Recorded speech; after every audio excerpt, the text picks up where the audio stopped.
Good afternoon YouTube, and on today's video we'll be reviewing the KTM RC8R. Now this is not just the normal version, this is the limited edition Akrapovic, one of only 100 sold worldwide.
Good morning YouTube, and today you join me on a very noisy KTM RC8R.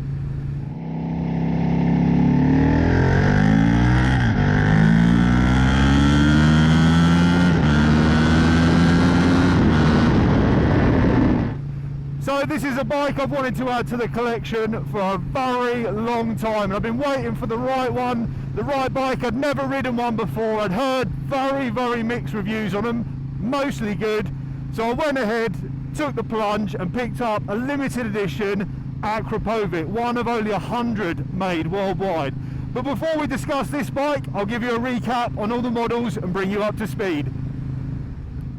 So you have the first RC8, which was released in 2008, had 150 horsepower, and it was a bonkers thing. The world hadn't seen anything like it before. It looked very futuristic, very concept-like, and it was the first super bike from KTM to be released into the marketplace. In 2009, KTM released the RC8R, which is what we're on here today.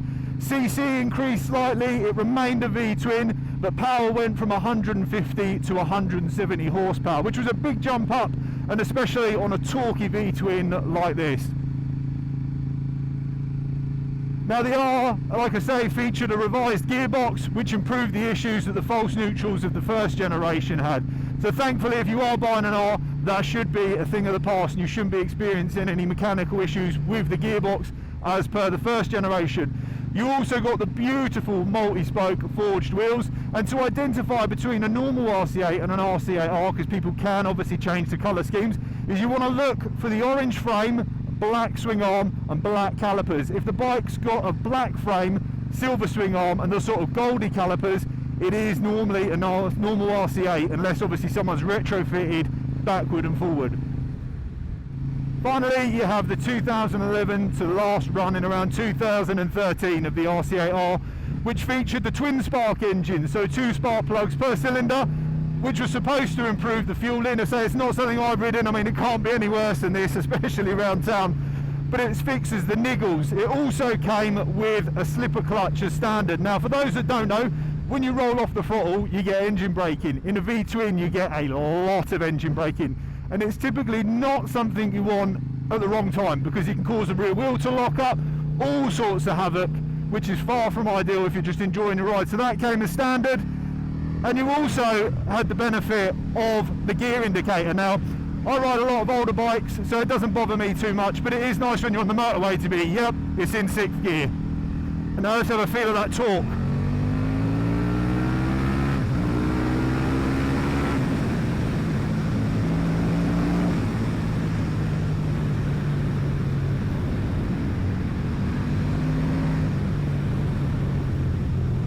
Blimey, that has got some go behind it.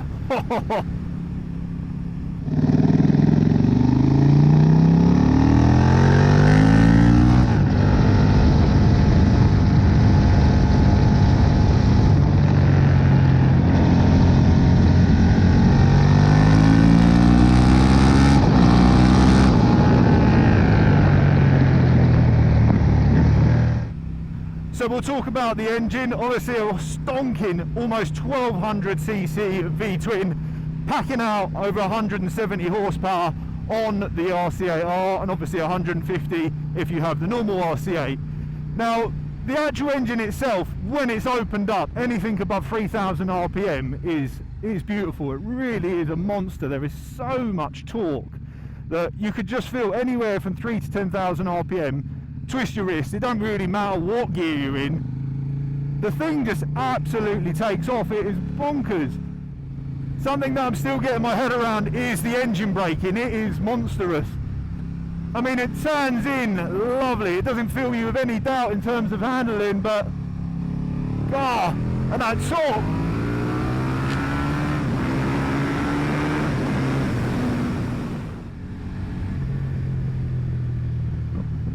The pops and burbles as you come down the overrun.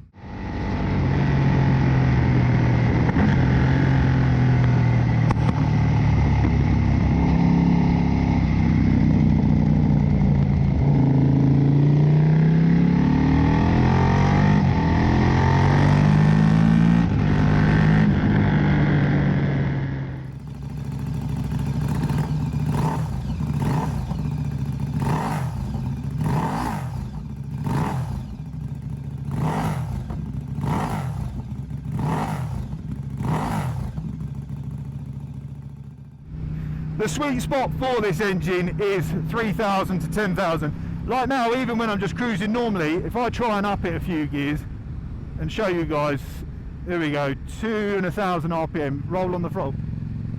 You can feel it barking, it does not like that. Whereas like on the thousands, the inlines, you can sort of just leave it in the lower gears and it for sure enough, it's not where its power is, but you can roll on. This, especially like that around town, it just bucks absolutely terribly. It's really not a nice experience at all. One of the options that you can have from KTM to upgrade the bike for off-road use is the Evo 4 pack. Now the Evo 4 pack is a club race pack kit which featured the Akrapovic exhaust. It removed the secondary air system, it ran thinner head gaskets, revised camshaft timing and a map from KTM, and lastly an uprated panel filter. Now the claim power on these is 180 horsepower and 100 foot-pounds of torque, which is what this has had fitted.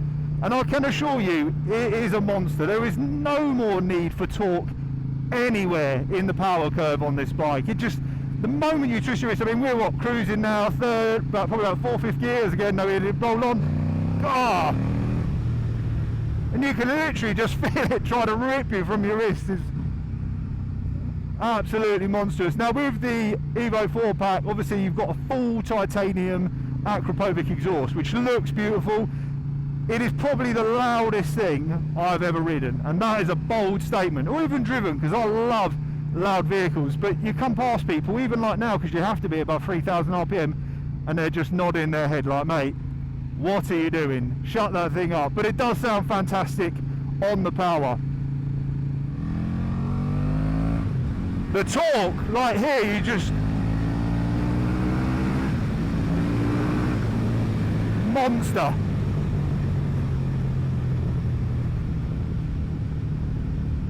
Absolute monster. Just the torque is just relentless. I've never ridden a bike like it. I took a Panigale 1199 out a couple of years ago. A friend let me borrow it, and it was a similar sort of characteristics, being obviously a V-twin, 1200 odd cc. But it felt a lot easier to ride than this, and I mean that in a good way, because this bike is teaching me that I've got to go back to the drawing board. It's not something you can just jump on like the Gixxer or any of the other Jap stuff I've had in the past and get away with it. It's a whole new experience, and to be honest with you, if you're riding one of these to 110% of its potential, you're a better man than I am, that's for sure.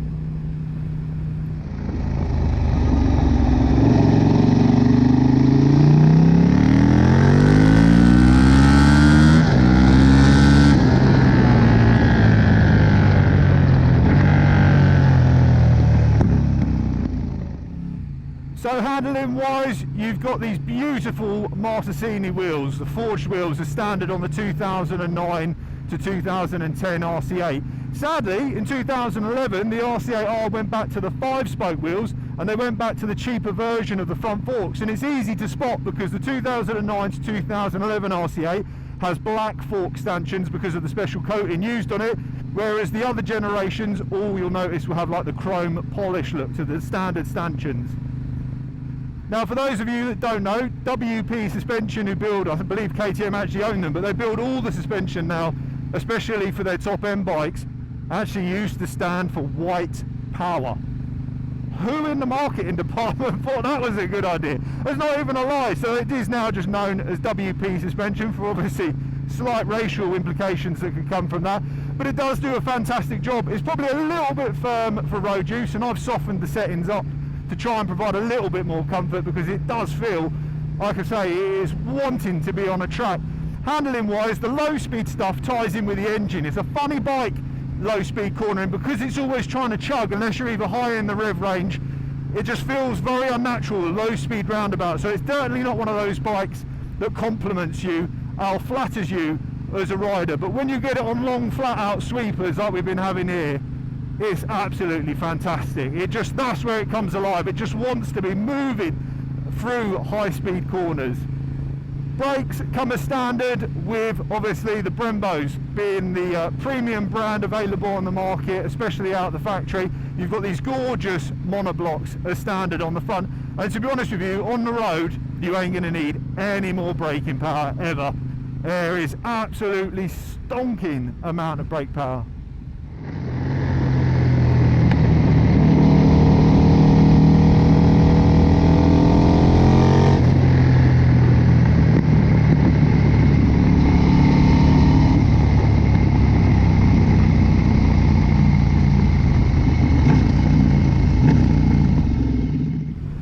Comfort wise, I'm 6'2", and I'm surprised at how aggressive it looks, how comfortable it actually is.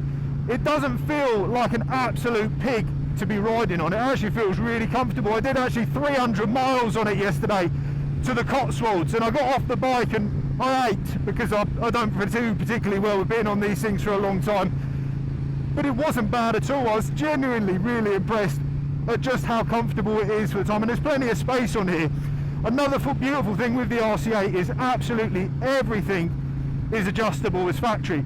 You can change the height of the clip-ons, you can change the rear sets, you can move the rear subframe with the seat up and down. Just everything seems to go backwards, forwards, up or down to suit your riding style.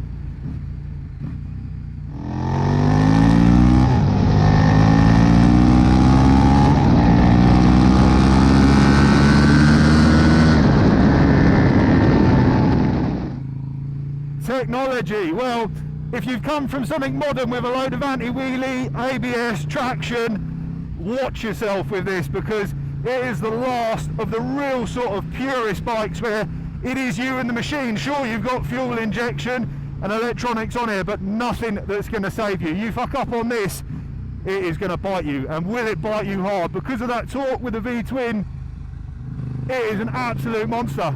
I had to be careful there. I realised I've got a GoPro on the bottom right hand side. So modifications that have been completed on mine, like I say, it's got the Sigma slipper clutch, so the beauty of that is it gives me the protection for harsh engine braking. To be honest with you, when I was out yesterday, I still managed to get it pretty squirmy under deceleration, so I wouldn't rely on that as 100% foolproof, but it is adjustable, the Sigma one I've got on here. The previous owner fitted MCT fork internals. Again, he was more of a track goer than myself, so would I feel the benefit on the road? Probably not. Obviously Evo 4-pack with all the extra power, the air filter, the camshaft timing, the increased compression, and finally the best modification that has been done to the bike, which until you ride one of these you really need to experience it, is the Oberon slave cylinder. Now, I got in contact with Oberon Performance. It wasn't them asking to have it featured on the channel, it's actually me that reached out, because the first ride, for those that follow me on Instagram, I said was the clutch weight was horrific, and the feel as you let the clutch out, you got this horrible judder where it felt like you didn't really have full control of the clutch.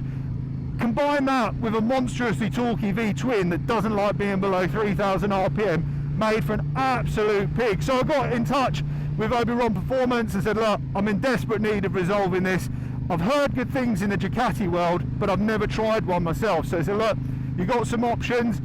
we'll get you one sent down, have a whirl with it. And do you know what, not just because I've got it on the bike, it has made a massive difference. Now I wouldn't say it's as light as my Gixxer 600, I don't think everything will be like that, but in terms of usability, oh man, night and day. So at the end of the video, if you stay tuned, I'll run through the whole details on the product and the fitting process. It literally takes half an hour to put together, and man, like now, the weight on the clutch is just, oh look, normal pull away, no jerkiness, as smooth as you can be on a V-twin.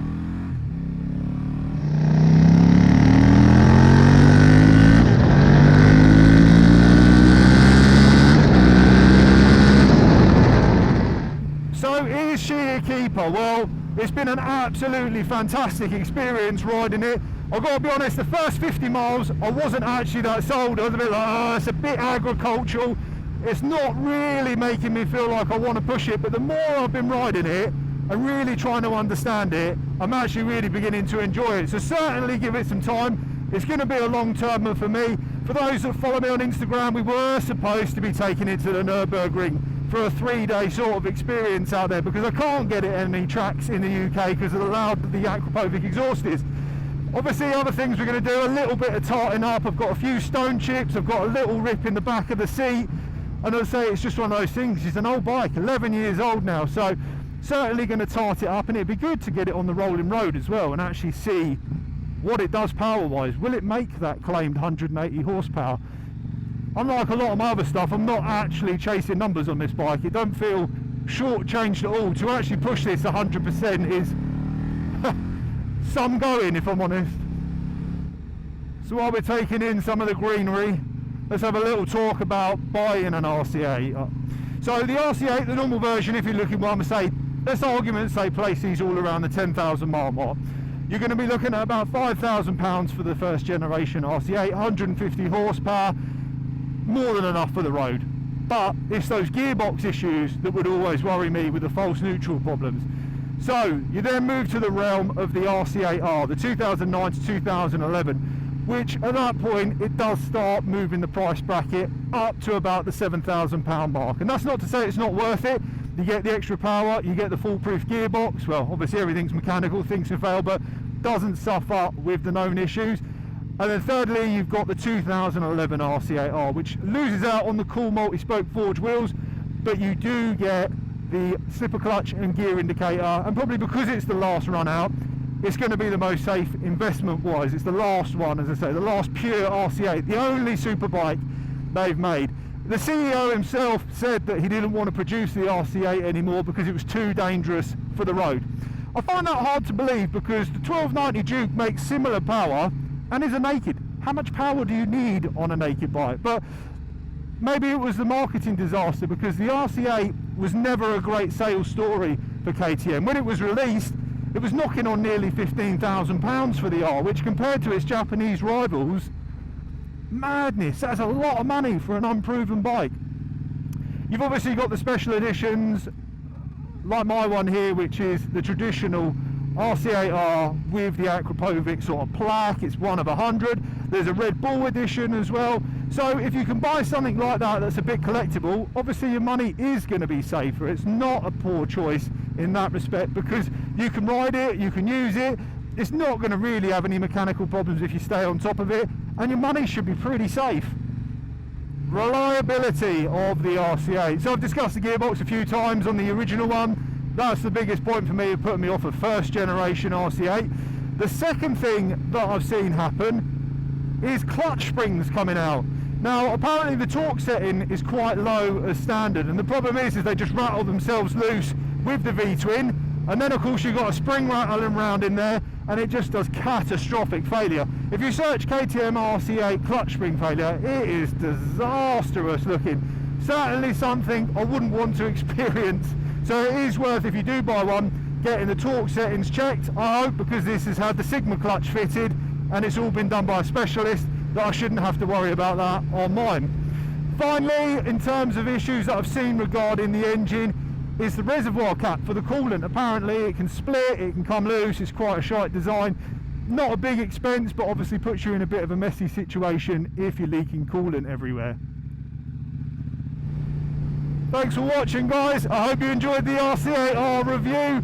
If you did enjoy the video, make sure you give us a like and a subscribe, and so I'll now throw in the clip of what it's like to fit up the slave cylinder from Oberon Performance.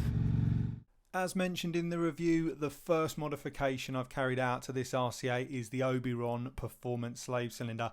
In standard form, the clutch weight and feel is absolutely disgusting. So I got in contact with Oberon Performance to go through some options, and they sent down this beautiful anodised UK built and designed slave cylinder. With the British weather delivering some sunshine, it made sense to get the bike outside. Now I put down some rubber matting once it was on the paddock stand just to avoid any mineral oil getting into the concrete. Tools that I required for a job was a suitable torque wrench that would go from around 8 Nm up to 30, a 3/8 and a quarter drive ratchet, a suitable extension, an 8mm socket for bleeding the nipple off, an adapter so that I could upsize the torque wrench to do it back up, 13mm long reach socket, 5mm Allen key, 13mm spanner, 3/8 extension again just for access, 8mm spanner, brake bleeding kit, which is something I've got as a bonus over those that will have to pump it manually, mineral oil to replace the fluid that we lose, and obviously it's worth doing the flush, and just a can of brake and clutch cleaner just to avoid obviously any mess when you are bleeding the system or undoing the fittings. Removing the old slave cylinder is pretty straightforward. You've got a 13mm banjo which you can just crack off with a spanner. As I say, got a little bit of corrosion on mine, but thankfully it just seems to be a bit of surface rust. The main point that holds the slave cylinder on are these two bolts. Now they're actually an 8mm socket, and they just simply be undone, and then you can pull the whole slave cylinder back and it will just come apart from the actual engine. You can see here that you can measure the length of the bolts because you are supplied with 2 sets in kit to make sure you got the right size. And as you can probably see from my slave cylinder, as I removed it, the thing collapsed. It literally just fell apart and all of it come apart, and you can see the fluid on the rubber mat in there, which was thankfully in place to catch it. So mine is done for, my old one, so thankfully the new one does replace all of this. This is now where your clutch and brake cleaner comes in handy because you can degrease everything, especially where the old mineral oil has leaked previously. With the old unit removed, you can see where the cast has obviously just fatigued over time, and as I've just literally slid it off, it wasn't forced, it literally just crumbled apart and let all the C-clip fall out, obviously spilling the fluid everywhere. You can see the standard mount, the standard bolt and the standard copper washers. Now obviously you're going to reuse the banjo again, so again brake cleaner this up so it's all free from any grit. And then we've got the brand new mounting plate. Now this is CNC'd. You've got new bolts, 2 obviously for your various sizes, and your aftermarket Oberon slave cylinder. Now the Oberon kit does come with all of that, so it's ready to go. It is 2 parts if you want the uprated bracket. With the standard bracket compared to the CNC'd metal one as opposed to the plastic one, it's going to be much better at dispersing the heat and hopefully providing better cooling to the slave cylinder over its use. You can now see the new bolts side by side. I've measured them up to make sure I've got the right length. So with it being stainless now, we also haven't got to worry about any corrosion. Next, you simply need to remove the black cap that's containing the grease, and you can then see the opening for where you need to insert the ball bearing. Now it's pretty straightforward. You can make sure the bearing's clean, simply plop it in the top as you can see here, and then once you do slide it into place, it will push the bearing into its naturally seated position. With the new bracket and the slave cylinder ready to go, you can now fit it whilst keeping the red cap in place to stop any grit or debris falling into the slave cylinder. Next, you're going to need your 5mm Allen key and your torque wrench. The kit uses all standard OEM torque settings, so to put the slave cylinder back on, it's simply setting the torque wrench to 10 Nm. Firstly finding it all by hand, and then like I say, just torque it off to 10 Nm to make sure it's all locked off. You'll need to ensure that you're using the correct mineral oil for motorcycle clutch systems. Thankfully a friend had some BMW Motorrad stuff to hand and only actually ended using about 150ml in the end to completely prime the system. You can pre-fill the slave cylinder to assist with the bleeding process by simply pouring it into the opening. With the original banjo cleaned up, you can now install the brand new supplied copper washers, as you can see here on the top and the bottom. Tighten it up by hand first to just ensure it's threaded correctly, and then again just using the standard torque settings on the Oberon Performance slave cylinder. I've now got my bleeding system ready to go. Now this is fed off of an air compressor, so if you don't have one of these you will need to look up bleeding a system just by pumping and releasing the bleed nipple. It's quite straightforward, and so just make sure that you keep your reservoir topped up so that you don't draw any air back through, because you will have to complete the process again. With the system bled, you can now torque everything up and put the dust seal back on the bleed nipple. The clutch lever should have a smooth, consistent action. If it feels spongy at all, there's a good chance you have got air in the system, so you will need to repeat the bleed process from the start again. But overall, you should feel much smoother consistency and feedback in the clutch. Obviously, after pulling the lever a few times, just make sure you've got no fluid leaking from any of the joints and you're good to go.